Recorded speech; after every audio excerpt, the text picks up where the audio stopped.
Here's a story that I want to tell. Some of you might have heard me tell this story. It's one of my favorite stories. I call it the parable of the prairie. I want to talk to you about the parable of the prairie. True story. Maybe 6 or 7 years ago, I went to the Chicago Botanic Gardens with my family, and I wanted to expose my young children and our extended family to the beauty of these gardens.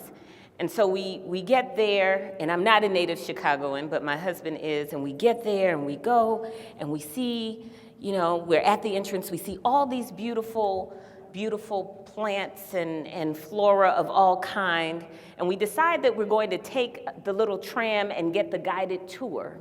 And along our way on the guided tour, we stop by a portion of the garden that is not cultivated or curated in the ways that gardens can be. It's not designed elegantly, it's not pruned and maintained in that way. It is the prairie. And the Botanic Gardens is one of the conservers of native Illinois prairie land, most of which no longer exists because of rampant development, because of woodland growth. And so they see themselves as stewards of this natural resource that is itself endangered by human activity and by the activity of other plant species, invasive plant species. And so we're there looking at the prairie with the grasslands, and the grasses are 7 feet tall, and there's all manner of life in the prairie. And the guide said something that I didn't expect. She says, look, every 5 years or so, we do a controlled burn. We burn the prairie to the ground in order to keep it healthy. Now, I don't have a degree in forestry, so this was something that didn't make sense to my mind. I could not understand, I could not process. How do you burn a thing to keep it healthy? Does that make sense? Like, just on its surface, it seems contradictory. She said, yes. We burn it to the ground every 5 years in order to keep the prairie healthy. Now, I'm an urban girl. I'm from Washington, D.C. I grew up on the intersections of Martin Luther King and Malcolm X Boulevards. So please don't hold it against me that I don't know about life cycles of prairies. But I asked her the only question I could think to ask at that moment, and I said, well, tell me this. How long does it take for the prairie to come back? And she looked at me and she said, are you ready for this? 3 weeks. And I said, oh, no. See, clearly you don't understand the question that I was asking you. I want to know, how long does it take for the prairie to come back, to grow? I don't mean just the little shoots that you see, the little, the first buds of spring when you see the first little peaks of green. That's not what I'm talking about. I want to know how long it takes for the prairie to be restored to its magnificence. To the 7 feet, the lush grassland that's full of all manner of flora and fauna that is habitat for all kinds of species. How long does that take?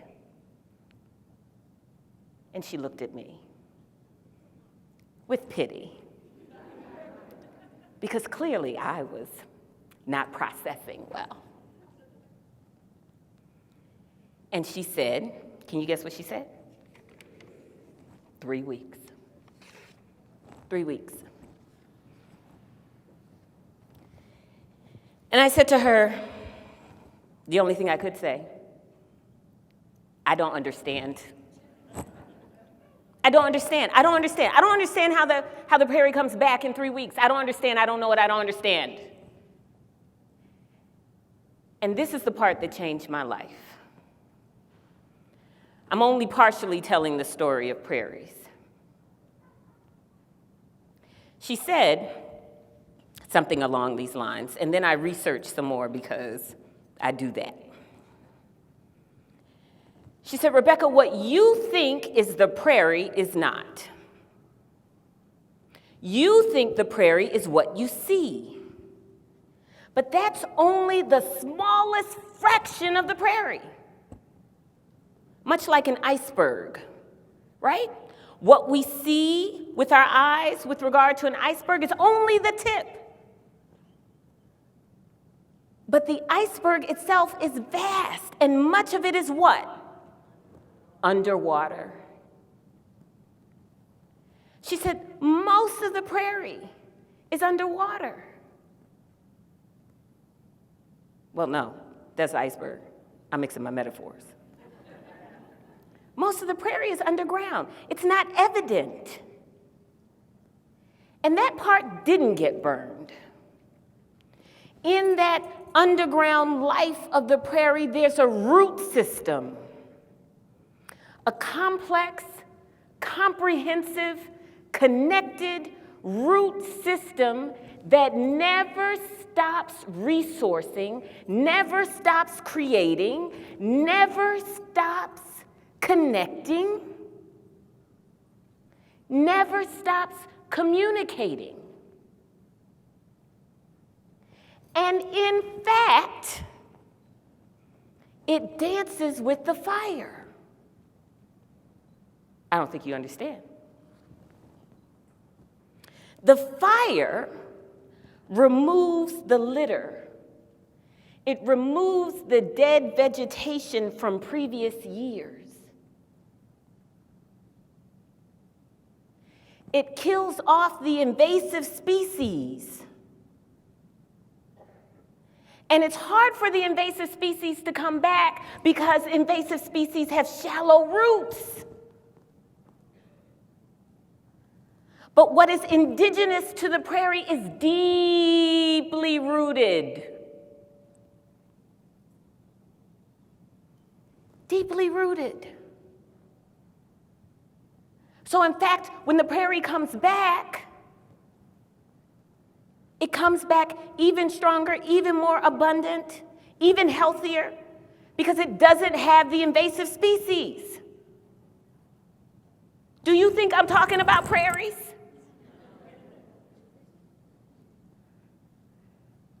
Right? But all around in the prairie, there's all this litter, there's all this dead vegetation. And it takes up so much space, and it feels dominant, and it feels like it's the only thing that's real. Is the conditioned ways of being, the practice states of domination and caste, the invasive species of hierarchy, the maladaptive patterns that endanger human life and more than the human world. And then the fires come. The fires come. The fires come. We in a world that's on fire. It's on fire. But the prairie has something else to it, and it's not just deep roots. Deep inside the prairie, held by the roots, are seeds. Seeds. Seeds that only open in the presence of fire. Seeds. Super seeds. Where the fires help burn away the tough exterior coat, activating a level of germination the likes of which hasn't happened before. And those seeds begin to engage in flowering activity synchronously. So that is to say that when the prairie is not on fire, seeds will open, yes, but they open in whatever times they do. They often don't do it in critical mass. They're often not doing it synchronously, but after the fires, the super seeds open and they start blooming and germinating together in mass. I'm in a room full of seeds. I'm in a room full of seeds that open in the presence of fire. that are activating internal resource, mobilizing external resource, that are communicating and connecting, and that have not stopped creating.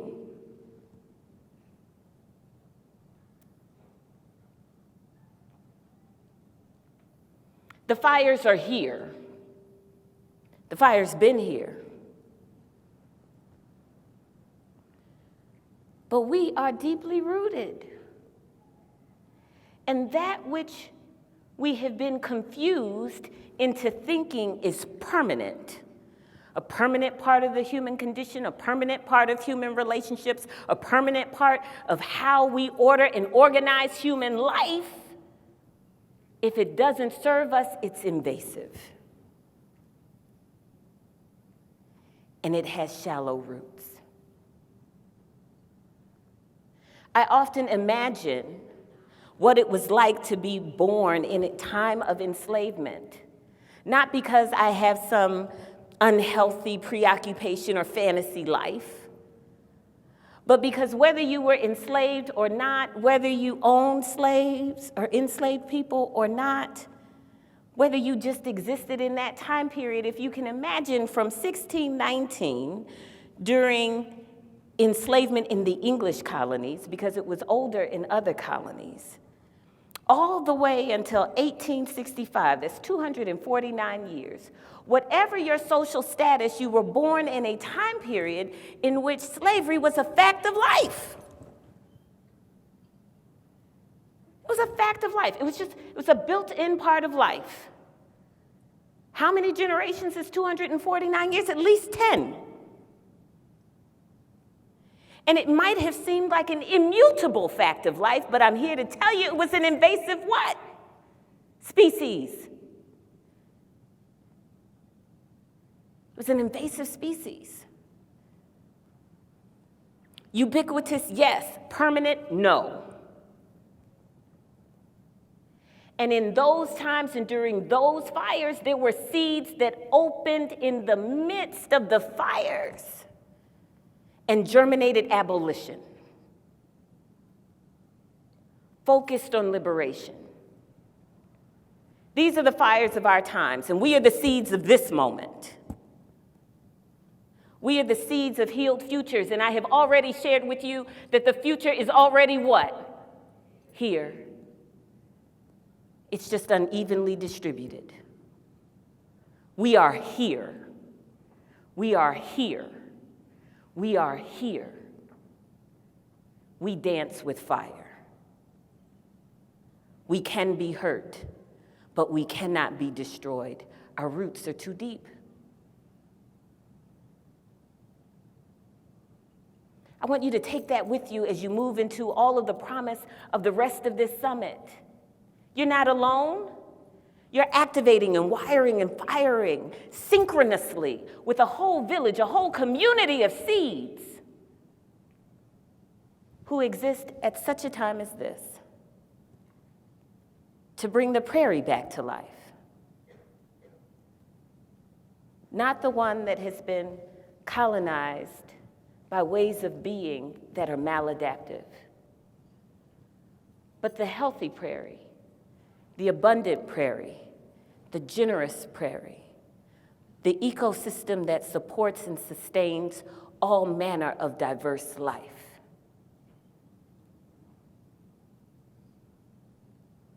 We're a part of that. This is what's at stake. This is what we're doing. Hold on to that. The prairie can be burned to the ground with nothing left but charred earth. But the roots are alive. And they never stop resourcing. And they never stop communicating. And they never stop creating.